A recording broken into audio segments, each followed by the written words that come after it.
Yep, All right, exactly. so let's get into this. I put some, and I think this is something that you've been talking about for a while, and we sometimes forget it. Is on financial markets they respond with reptilian-like minds to stimuli, and on rates could be higher for longer. Meaning the rate level we're at now, and we've been at for several months, I would say, don't basically even in February before the run up from the Iran war, we were still in the high fives. So the point is, it's that narrow trading range again. I would argue that really for the past year, we've been around 5.75 to 6.5 in terms of overall, in terms of mortgage rate range. Again, that's a pretty narrow range. I mean, heck, I can remember in 1987 when I had an office full of, loan applications and process for buyers of new homes up in the North LA County, Palmdale, Lancaster area. And we had at the time a mortgage rate of 8% in April. And by November, it had gone up to 11. Wow. And Wow. this was during a time when these folks were waiting for their homes to get done. And let me tell you, we had to scramble, us and our home builder clients, we had to scramble to figure out ways to keep those transactions together in the face of that kind of dramatic increase in rates. Well, we're not seeing anything like that right now.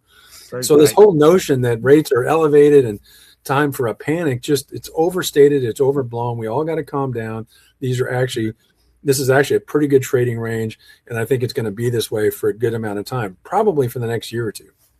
Well, you said one other thing before we go to this next slide is you've said for a long time is like, beware of the headlines. If something, and hey, I come from a marketing side. So our whole goal is to have what we call grabber headlines, the stuff that will stop you from scrolling and check and click the link. But dig into it, because that's where the story is, right? That's where the facts are, not in the headline. And if somebody's just headlining it and then taking that out there and putting their own spin on it, and they hear somebody else talk about it, it's like, that's so far off from reality. Like these charts you're talking about, it's such a tight range. And if we have one rate increase between now and the end of the year, we're probably talking what, a quarter of a point? At most. And probably not even that. It's just not much of anything. So, all right. So I'll get off my stick here. So I want to talk about the Iran war is over. And again, I know I'm probably getting ahead of myself because, as I say, I don't want to get out on the end of my skis, but it looks pretty darn good. That tomorrow could be the day. And I'm just curious what the impact is on that, on things like oil prices. Well, we've already seen some impact. It was within the last week and a half, oil prices were north of 100